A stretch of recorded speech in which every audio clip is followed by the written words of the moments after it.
35절.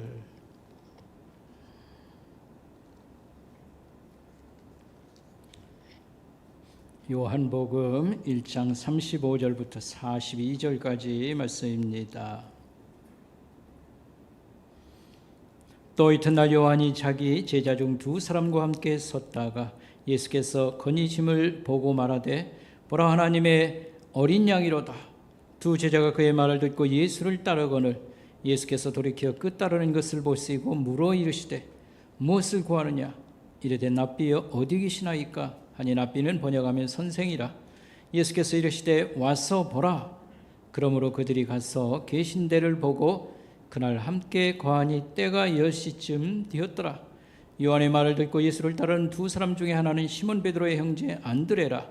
그가 먼저 자기의 형제 시몬을 찾아 말하되 우리가 메시아를 만났다 하고, 메시아는 번역하면 그리스도라. 데리고 예수께로 오니 예수께서 보시고 이르시되 내가 요한의 아들 시몬이니 장차 게바라 하리라 하시니라. 게바는 번역하면 베드로라. 아멘.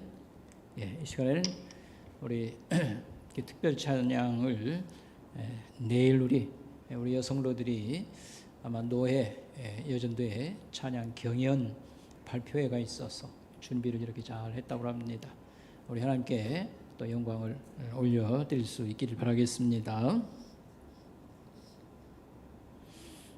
나와서.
예, 오늘 권사님들 뭐 팀이었던가요? 기도팀. 예, 그 다음에 아꼈다가 하도록 그렇게 하시길 바라겠습니다.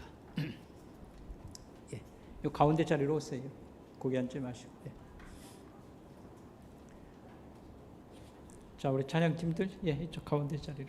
예. 자유롭게 가서 앉으셔도 됩니다. 예.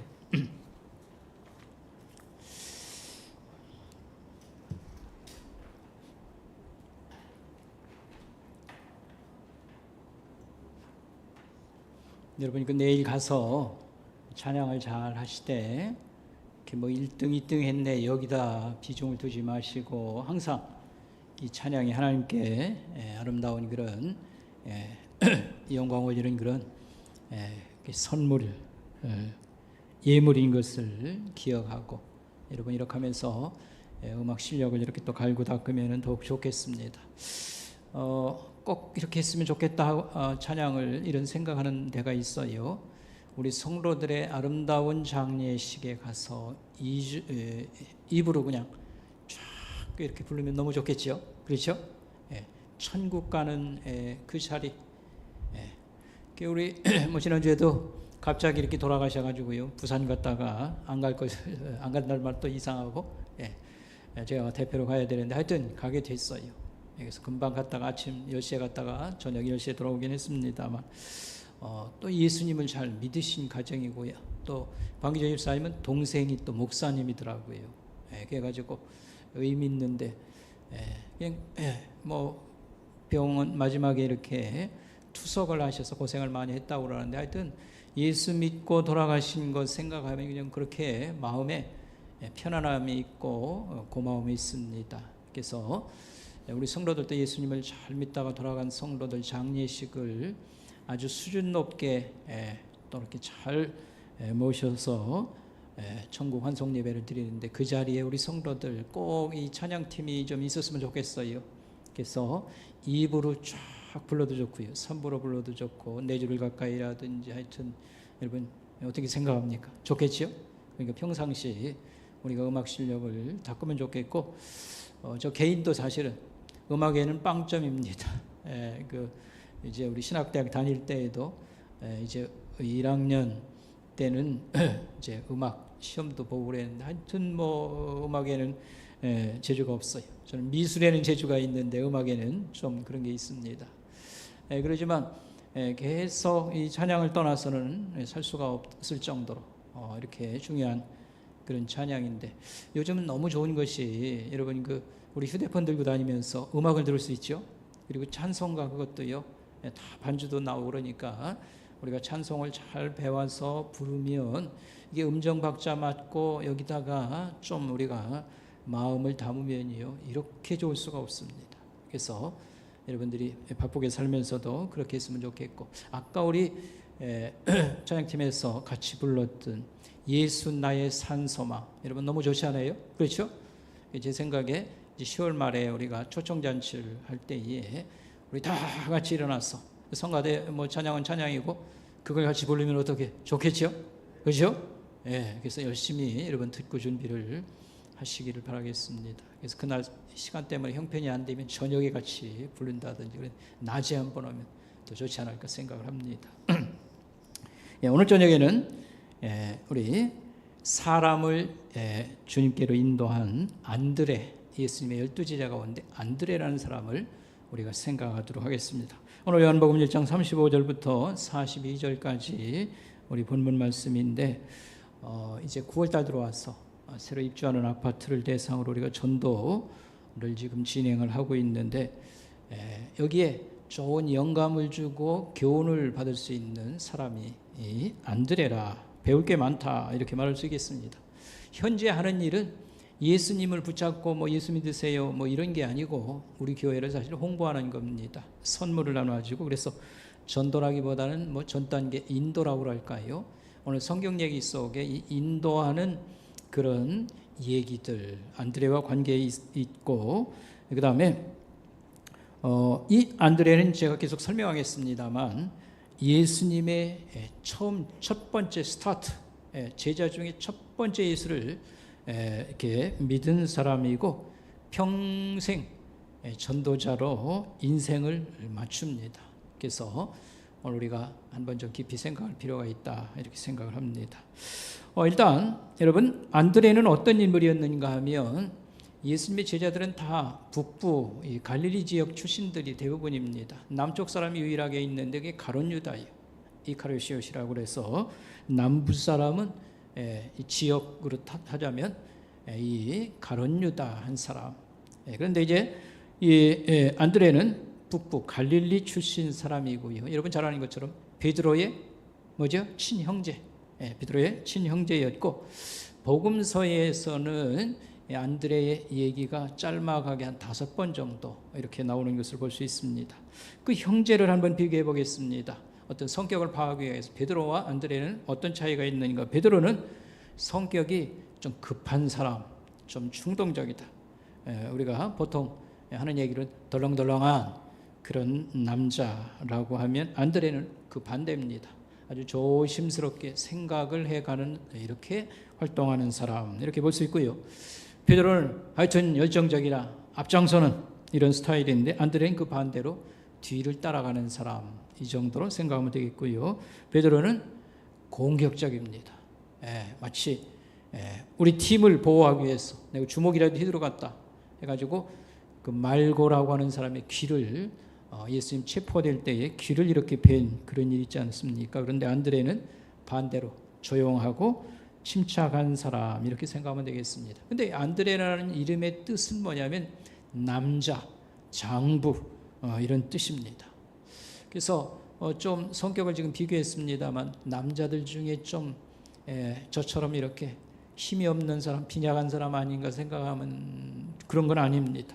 그래서 안드레는 그 부모가 이름을 지어줄 때 남자다워라, 뭐 장부다워라 이제 그렇게 했는데, 아마 이름에 맞게 남자 힘이 있고요, 어부였거든요. 힘이 있고, 그런데 좀 과묵하다, 말이 좀 없는 편이고 묵직한 남자, 이런 사람으로 우리가 이해하면 좋겠습니다. 요한복음에 특별히 이 안드레 얘기가 3번 나옵니다. 그러니까 안드레와 요한은 일찍부터 이제 친구가 된 사람이지요. 이 3번 나오는데 이 3번이 다 사람을 예수님에게 인도하는 그런 얘기를 담고 있습니다. 그래서 오늘 두 번 여기 요한복음에 나온 얘기를 제가 얘기하도록 하겠습니다. 자, 이 안드레는 누구를 처음 이렇게 예수님께 인도했는가, 전도했는가 하면 그의 형제였던 베드로를, 오늘 본문에 나오죠, 예수님께 인도를 했습니다. 안드레가 예수님을 처음 만난 것은 언제였냐면 예수님이 세례 요한에게 세례받고 난 다음 날이라고 보여지는 것입니다. 그때에 세례 요한을 배우고 따르는 2사람이 있었는데 여기 보니까 안드레와 요한이었습니다. 근데 요한이 예수님을 향해서 사람들 앞에서 이렇게 외쳤습니다. 뭐라고 외쳤냐면, 보라, 하나님의 어린 양이로다. 세상 죄를 지고 가는 하나님의 어린 양이로다. 이 말의 뜻은 예수님이 메시아다.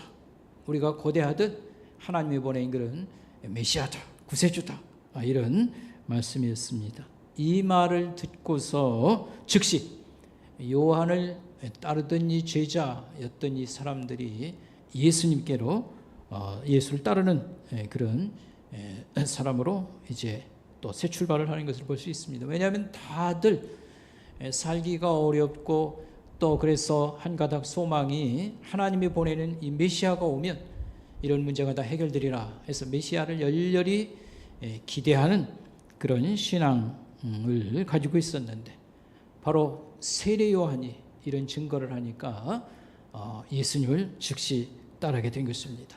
그래서 오늘 요한복음 1장 39절에 보면 그때 그 시간이, 요한복음의 시간은 로마식 시간입니다. 아침에 해 뜨면은 이렇게 1시부터 0부터 시작해가지고 오후 해지면 12시.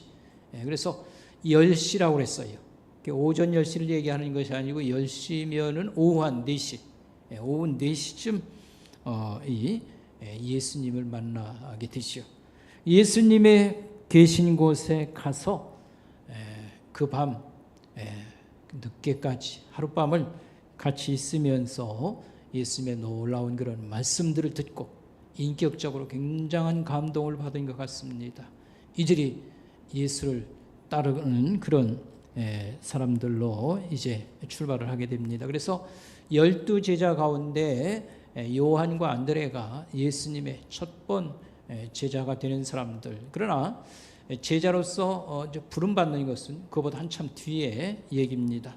예수님과 만나고 이들은 그들의 그 활동하였던 그런 가버나움으로 다시 돌아가게 되고요. 거기서 고기잡이를 계속하고 있었습니다. 그때 예수님은 예루살렘은 남쪽에 있죠. 예루살렘을 중심으로 해서 이제 사역을 하십니다. 그래서 사역 초기에 성전에서 장사하는 사람들 뭐 이렇게 이제 뒤집어 엎는다든지 그런 사건도 있고, 그러다가 예수님이 다시 북쪽 갈릴리로 돌아오시게 됩니다. 그때에 고기잡이하는 네 사람, 베드로, 안드레, 야고보, 요한, 이 사람들을 제자로 부르십니다. 이게 이제 마태복음 4장 말씀입니다. 이 안드레가 예수님을 만나고 제일 먼저 이 놀라운 얘기를 자기 형에게 이제 얘기를 했던 것입니다. 우리가 메시아를 만났다. 성경은 더 자세한 얘기는 쓰질 않았습니다. 아주 요점은 간단하게 우리가 메시아를 만났다. 그래서 메시아라고 하는 말에 굉장히 좀 도전 충격을 받았게 있고, 내가 이제 이런 뜻인데, 그 형이 동생의 그 성격이나 모든 걸 잘 알기 때문에 헛소리를 안 할 사람 뭐 그렇게 신임을 했든지, 하여튼 그날 그럼 한번 가보자 해서 이제 예수님을 찾아갔고요. 예수님께서 베드로, 원래는 시몬이었지요, 이름을 베드로라, 이런 별칭을 지어주신 얘기까지 오늘 42절까지 나와 있습니다. 우리가 예수는 지금 믿고 있습니다만 내 인생에 있어서 가장 중요한 가치가 무엇인가, 가장 보물같이 생각하는 게 무엇일까 할 때에 뭐라고 해도 우리가 믿는 예수 그리스도 하나님이십니다. 그래서 이 선물을, 우리가 이 축복을 받았는데 누구에게 이것을 나눠줘야 될까라고 하면 뭐 얘기할 것도 없이 누굴까요? 가족들이죠. 그렇죠? 그래서 가족이 전도의 가장 중요한 그런 대상이고, 실제적으로 이 통계를 내보면 예수 믿는 사람들이 어떻게 해서 내가 예수를 믿었습니까 할 때에 대부분 그저 가족 아니면 친구들 통해서 교회 오게 되었다, 뭐 이게 가장 많습니다. 그래서 이제 회사나 또 거리에서나 다른 사람의 전도를 받은 사람들도 있습니다만 가장 많은 것은 가족들, 친구들 통해서 예수를 믿게 되었다라고 하는 것입니다. 그러나 우리가 해보지만 가족들은 그런 어떤 관계를 맺음에 뭐 너무 중요한 그런 그 장점이 있어, 반대로 가족들은 항상 벌거벗은숭이 함께 목욕하는 사람처럼 우리의 약점과 단점을 다 알기 때문에 전도가 또 쉽지 않은 면이 있다, 이렇게 말할 수 있겠습니다. 제가 두 사람을 한번 소개해 보겠습니다. 밥 피어스라고 하는 목사님, 여러분들 뭐 많이 이름을 알지 못할 겁니다. 밥 피어스 목사님, 이분은 이제 우리 한국에 정말 기여를 많이 한 사람입니다. 한국 고아의 아버지, 여러분 그 전에 고아의 아버지 하면 누가 생각나요? 조지 밀러가 생각나지요? 기도의 사람. 고아의 아버지 하면 우리 조지 밀러가 생각납니다만, 우리 한국 고아의 아버지 할 때에 여러 사람이 사실은 있습니다.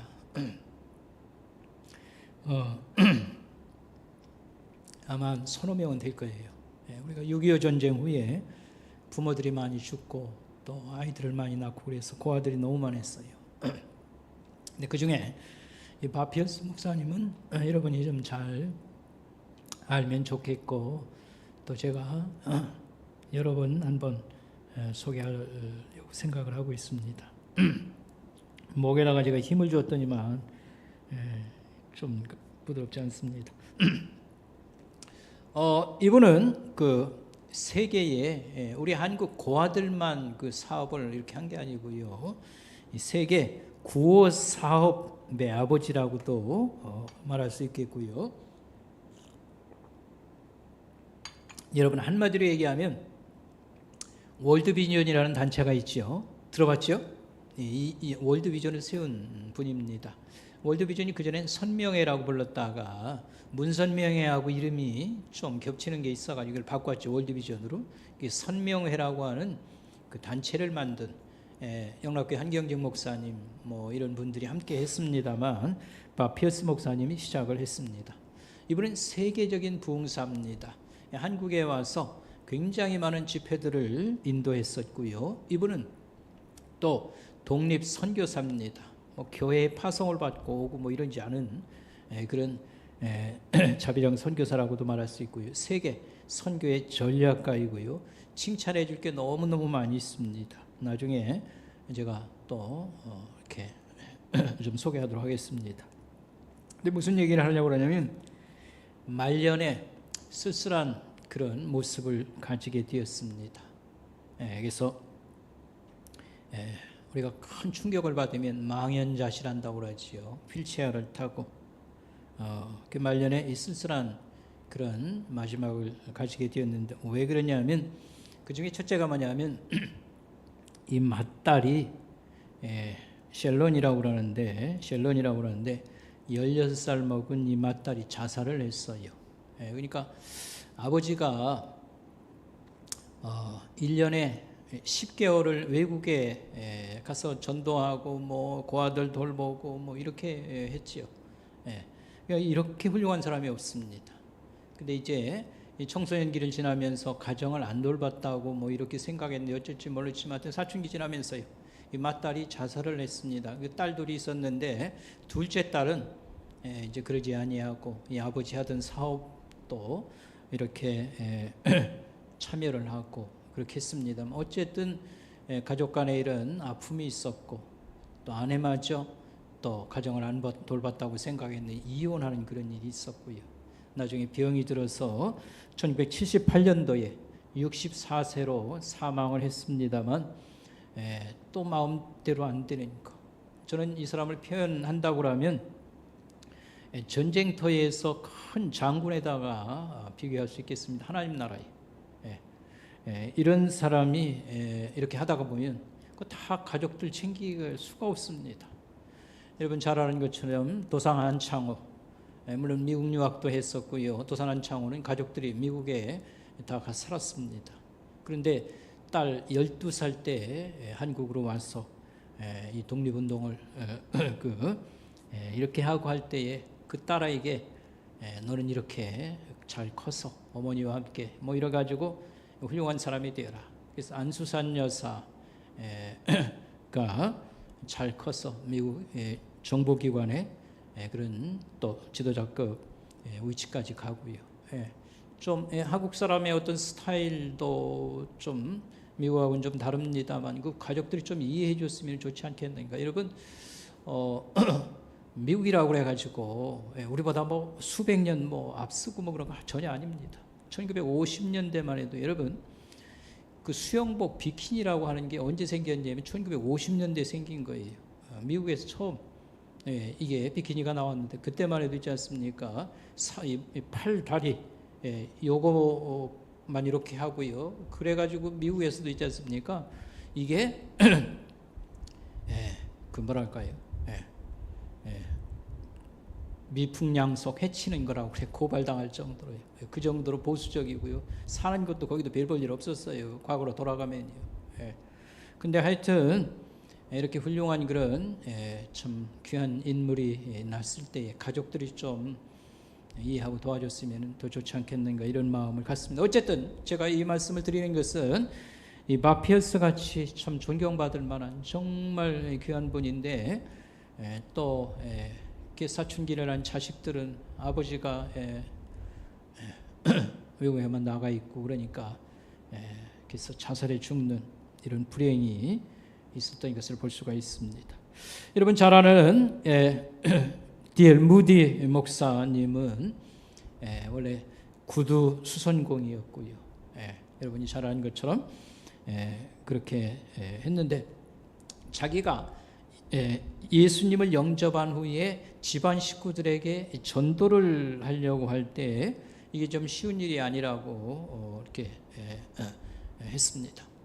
가족들에게 그 틈틈이 돈 벌어서 송금도 하고요, 좋은 구두 할인해서 사서 가족들에게 선물도 하고, 이제 그렇게 하다가 이제 19인지 하여튼 늦게 예수를 믿고 그 다음에 이제 가족을 전도해야 되겠다 이제라고 했는데 시간을 내서 가족들이 농사 짓는 감자 심는 밭에 가가지고 같이 하는데 이런저런 말을 하는데 가족들 반응은 이거였어요. 무슨 얘기를 하는지 못 알아듣겠다고. 그러니까 이 설교는 나중에 굉장한 그런 웅변가요 설교를 잘하고 뭐 그랬는데, 쉽게 말하면 개인 전도는 좀 이렇게 너무 서툴렀다. 그러니까 한마디로 이 전도가 쉽지 않다, 또 이런 말이 되겠습니다. 어쨌든 이 안드레는 자기 형을 뭐라고 했는지 모르지만 하여튼 예수님께로 딱 데려와서 예수님이 또 그를 제자 삼는 그런 놀라운 전도의 열매를 맺은 것을 볼 수가 있습니다. 자, 우리가 두 번째로 생각할 것은요, 오병이어의 기적사건. 여러분, 오병이어의 기적사건은 뭔지 아시죠? 이게 유대인의 가장 큰 명절 유월절 때에 가까운 시기에 일어났었고요, 예수님이 십자가에 못 박히기 바로 1년 전에 있었던 그런 사건이었습니다. 어쨌든 예수님이 모여서 하나님 말씀을 가르치고 병자를 치료하고 할 때에 사람들이 엄청 많이 모여들었습니다. 그러다가 식사 시간이 지나는 그래서 배가 고픈 이런 상황을 맞게 되었습니다. 예수님은 제자 하나에게 이거 어떻게 이 사람들 먹일까? 이런 질문을 하게 됩니다. 빌립에게 어떻게 어디에서 떡을 사서 이 사람들을 먹일 수 있을까? 네 생각 어떻지? 어떻게 하면 좋을까? 이런 질문을 했습니다. 빌립이 그것을 계산을 했어요. 그래서 예수님에게 이렇게 말했는데, 성경은 이렇게 말합니다. 예수님이 빌립을 시험해 보신 것이다, 이렇게 말을 합니다. 빌립이 군중들을 대충 파악을 하고요, 그 다음에 계산서를 뽑았습니다. 그랬더니 200 데나리온의 돈이 필요합니다, 이런 얘기를 했어요. 200 데나리온. 제가 그래서 한번 추정을 해봤어요.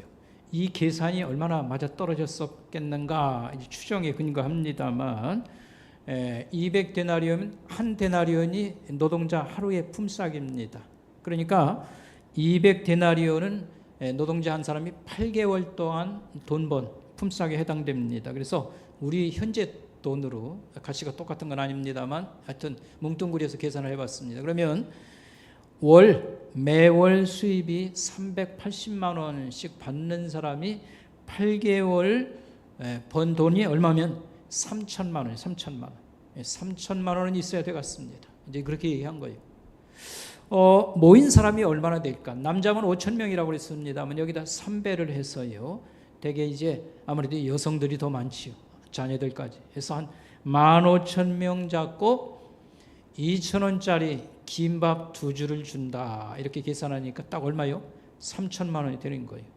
그러니까 제가 우리 현실에도 딱 뺏어보니까 이 빌립이 계산이 정확하다, 굉장히 주먹구구를 한 게 아니구나, 전자계산기에다가 하여튼 굉장히 저희가 빠른 사람이다, 계산이 빠른 사람이다, 이런 생각을 한번 해봤습니다.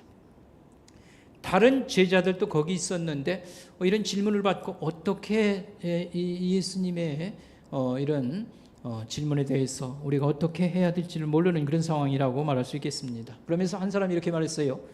여기는 이 텅 빈 들판이고 지금 저물어 가고 있습니다.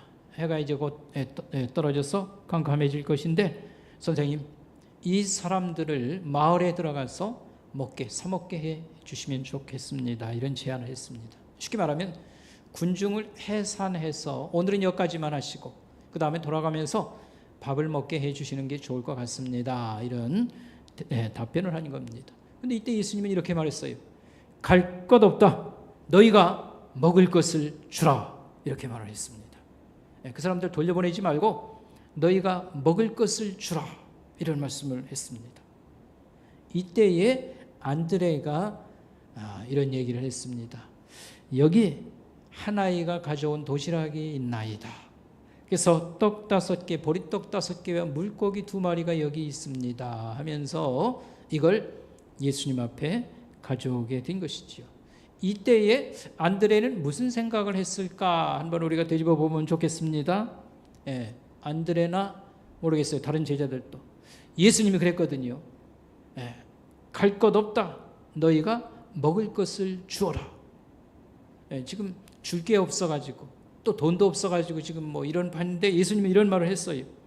안드레 생각에 예수님이 따를 수 없는, 순종할 수 없는 그런 말씀을 하실 일은 없을 텐데 아마 그런 생각을 가졌던 것 같습니다. 비록 답은 아니지만 적은 이런 도시락 하나는 있습니다. 이렇게 해서 그걸 예수님 앞에 내놓았습니다. 예수님이 이걸 받아들고 축복 기도를 하고 나눠줄 때에 하나님의 뭐가 나타났어요? 기적이 나타났다. 이런 말씀입니다. 예수님께서 그 성전에 들어가는 사람들이 성전 입구에 헌금함이 있었기 때문에 헌금하는 장면을 보셨습니다. 그리고 말씀을 하셨습니다. 어떤 사람은 부자라 뭐 헌금이 아무 부담되지 않는 가운데 헌금을 하고 들어가고, 어떤 사람은 가난한 과부였는데 두 렙돈 지극히 작은 돈, 그러면서도 그에게 있어서는 하루의 생활비 전부라고 하신 돈을 넣는 것을 보시면서 이 과부를 칭찬하셨다. 이렇게 말씀을 했습니다. 여기서 우리가 배울 게 하나 있습니다. 뭘 배워야 되냐면 작은 돈이지만, 액수가 작은 것이지만 하나님이 기뻐하시는 헌금이라고 하면 기적도 일어날 수 있구나. 이런 걸 우리가 알면 좋겠다. 이런 말씀이 되겠습니다.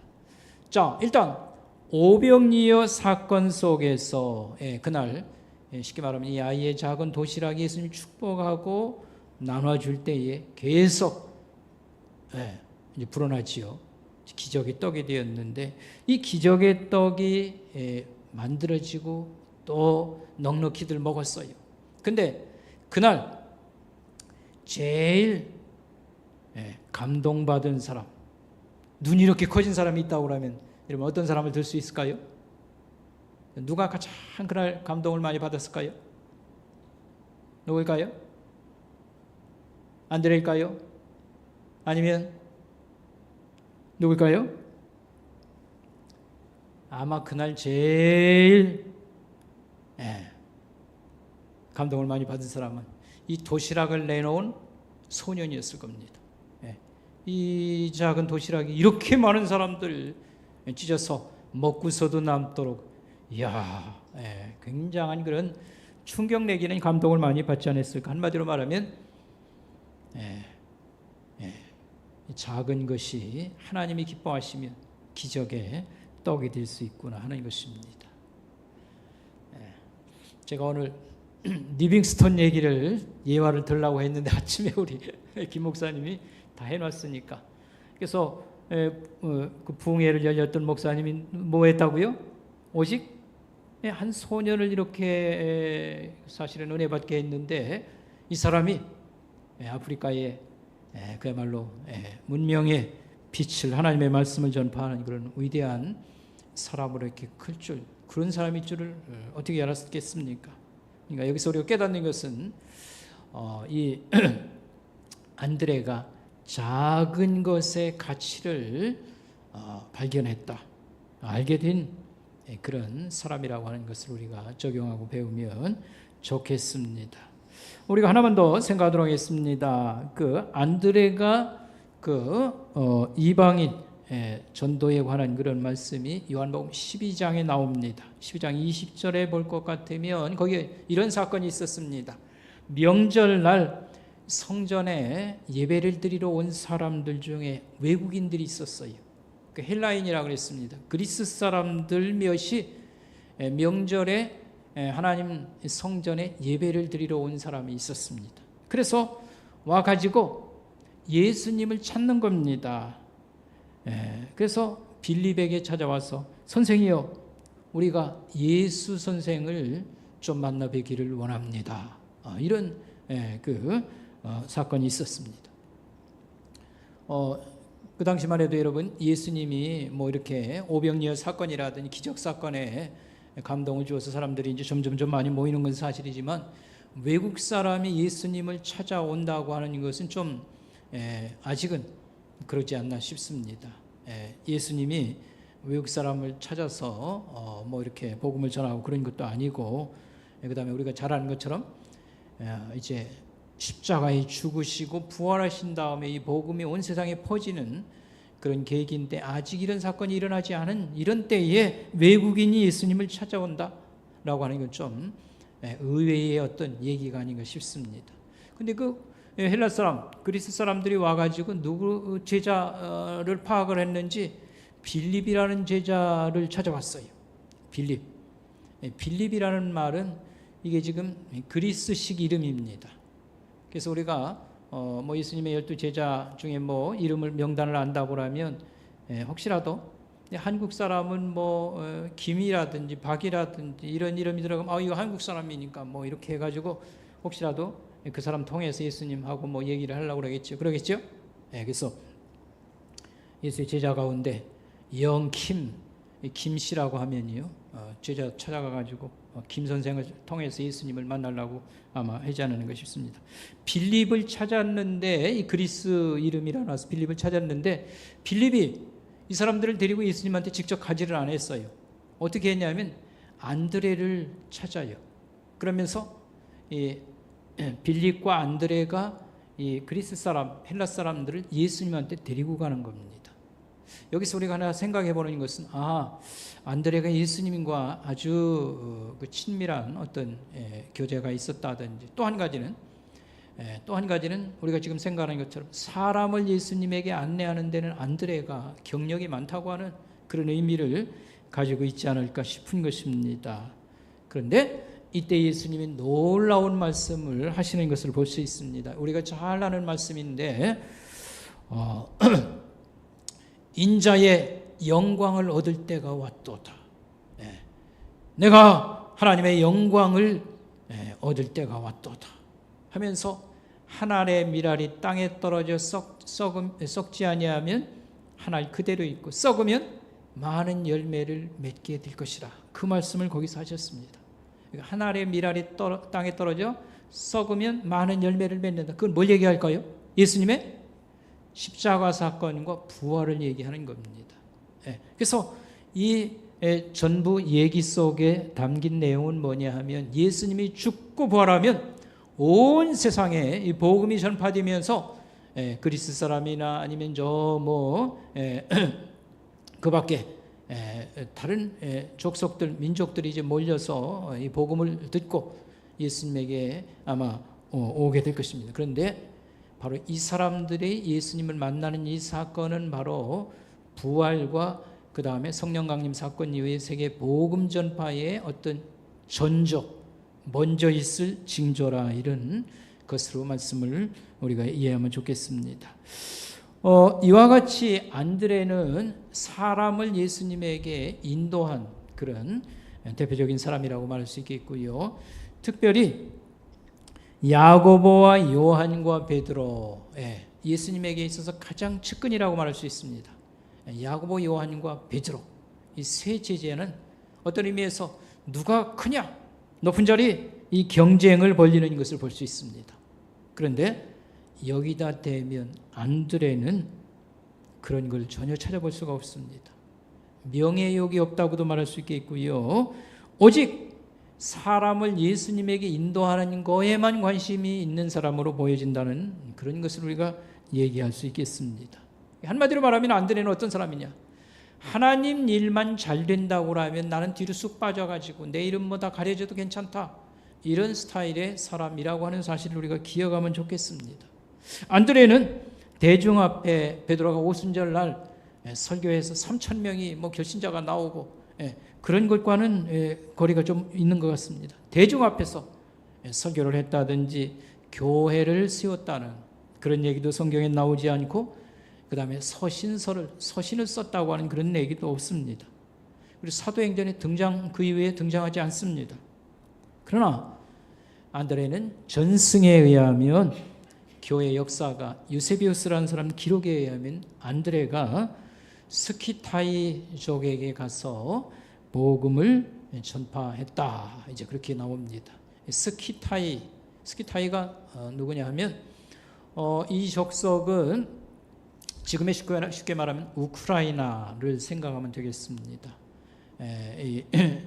그러니까 동쪽으로 가서 또 북쪽 방향으로 제일 꼭대기까지 올라가서 복음을 전하는 사람. 사도 바울은 서쪽 로마의 제국의 서쪽 끝을 복음 전도의 어떤 대상으로 생각하고 스페인 여행을 꿈꿨던 그런 경력이 있었다고 하면요, 이 안드레는 하여튼 북쪽으로 올라가서 지금의 스키타이족은 주로 어디냐면 우크라이나와 러시아 남부 지역을 얘기하는 것입니다. 그리고 이 스키타이는 우리하고 매우 관련이 있습니다. 우리가 이 우크라이나 사람들을 위해서 한번 헌금해서 보낸 작년에 그런 것이 있지 않습니까? 그래서 우리 민족은 뿌리가 어디에서 왔는가 할 때에 중국에서 온 것이 아닙니다. 우리 민족의 뿌리는 흉노족이라고 그랬어요. 몽골 위쪽에 상당히 그래서 흉노족 이라고 이렇게 생각하고 했는데, 언어적으로는 우랄 알타이족입니다. 중앙아시아 쪽에서 가지고 있고요. 그 다음에 이제 의복, 복식이라든지 말 잘 타고 활 잘 쏘는 거, 우리 고구려인 또 한국인의 어떤 문화적 배경입니다. 이게 스키타이 족속들의 적이었습니다. 유래에서 나왔다고 보면 좋겠습니다. 그래서 어떻게 했냐면 이제 오늘날에 와서는요, DNA 분석을 한 거예요. 그런데 우리 민족의 뿌리는 흉노, 그러니까 몽골족을 배경으로 한 그것과, 그 다음에 바로 이 스키타이족하고 거의 신라 우리 조상들하고 이렇게 DNA가 일치가 되어져서 지금은 그렇게 됐다고 하는 사실입니다. 어쨌든 러시아 사람들의 수호 성인, 천주교나 그리스 정교회나 뭐 러시아 정교회에서 이렇게 성인을 갖다가 보호자로 삼는 이런 전통인데, 러시아의 수호 성인, 그리스의 수호 성인, 스코틀랜드의 수호 성인으로 이렇게 받들고 있다고 하는 사실입니다. 안드레는 마지막에 어떻게 죽었느냐 하면, 지금의 그리스의 아테네 근처에 아가야라고 보통 얘기하죠. 아카이아에서 십자가에 못 박혀 죽었다고 전해오고 있습니다. 그가 로마 총독의 부인에게 전도를 했는데 그가 예수를 믿은 거예요. 받아들였어요. 근데 총독이 이걸 알고 자기 부인에게 예수를 버려라 이렇게 했는데 거부했어요. 나는 예수님을 버릴 수가 없습니다. 그러자 전도했더니 안드레를 죽이게 되는 것이지요. 근데 안드레를 죽일 때에 십자가에 매달아서 죽이는데, 어떤 스타일의 십자가냐면 예수님이 진 십자가가 아니고요, X자로 된 십자가에 그를 매달아서 이렇게 처형을 해서 죽였는데, 거기서 마지막 죽을 때까지 행인들에게 예수를 믿고 구원받으라고 전도를 해서 죽는 순간까지 사람을 주님께로 인도하려고 노력을 했다, 이렇게 말하고 있습니다. 제가 시간이 있으면 이 X자 십자가를 좀 더 연구를 하려고 그래요. 프랑스의 우리 신교도들, 위그노들 박해할 때 보니까요, 비참하게 이렇게 죽이고 할 때에 이 거대한 바퀴 같은 데다가 사람을 이렇게 매달아고 이걸 빙글빙글 돌렸으면 얼마나 이게 또 고역이겠습니까? 그래서 안드레가 뭐 그런 거와 관련이 있을까 좀 살펴보려고 합니다. 오늘 말씀의 결론을 내리도록 하겠습니다. 예수님이 하나님의 어린 양이다. 이 메시아라고 하는 것을 제일 먼저 깨달은 사람이, 이 메시지를 받고 믿은 사람이 바로 안드레고, 예수님의 12 제자 가운데 제일 첫 번째 또 예수님 제자의 어떤 된 사람이 바로 안드레고요. 예수님의 제일 측근 제자, 예수님과 가장 친밀한 관계를 가진 제자가 또 안드레였다고도 말할 수 있겠고요. 평생 동안 그가 좋아하는 일, 사람을 그리스도에게 인도하는 일, 이 일을 위해서라고 하면, 다른 것은 뭐 내가 다 이름이 있든 없든 뒤로 밀려나든 나는 그런 거 생각하지 않는다, 이런 스타일로 하나님께 헌신했다고 생각하면 좋겠고, 그가 남겨준 우리에게 어떤 메시지 유산이 있다고 하면 작은 것들 소중하다라고 하는 것입니다. 한 사람, 자기 형 한 사람, 또 작은 헌금, 도시락을 내놓고 이게 기적의 도시락이 되도록 했지 않습니까? 그리고 눈에 띄지 않는 작은 섬김, 그러나 이것을 우리에게 적용하면 좋겠습니다. 나의 작은 능력, 나의 작은 믿음, 나의 작은 봉사, 우리는 무시하기 쉽습니다. 그러나 주님이 그것을 기쁘게 받으시면 얼마든지 위대한 파급 효과가 있고요, 좋은 그런 열매를 맺을 수 있다라고 하는 사실입니다. 기도하겠습니다. 하나님 아버지, 감사합니다. 하나님, 특별히 가을에 저희들이 전도를 회복해서 우리가 또 사람을 이렇게 그리스도에게 또 인도하기를 원하고 힘쓰는 가운데 있습니다. 원하고 바라옵기는 우리 성령 하나님께서 우리같이 또 약하고 하나님 작은 자들이지만 주님께서 들어 사용하옵시고 영광을 받아 주시옵시고 9월 10월 우리 선목회를 아름답게 하나님 사용하여 주시기를 원합니다. 하나님, 오늘도 주의 집에서 우리 하나님을 이렇게 섬기고 또 봉사하고 또 예배하고 하게 하신 것을 감사합니다. 마치고 돌아갈 때 하나님께서 함께 해 주시고 또 평안한 밤이 되게 하옵시고, 이 한 주간도 저희들 또 참 기도하는 데 집중하고 또 삶에 이렇게 충실하게 하나님 하기를 원하오니 주님께서 또 동행해 주시고 사용하시고 축복하시고 함께하여 주시옵소서. 예수님의 이름으로 감사하며 기도드리옵나이다. 아멘. 네, 이것으로 오늘 저녁 예배를 모두 마치겠습니다.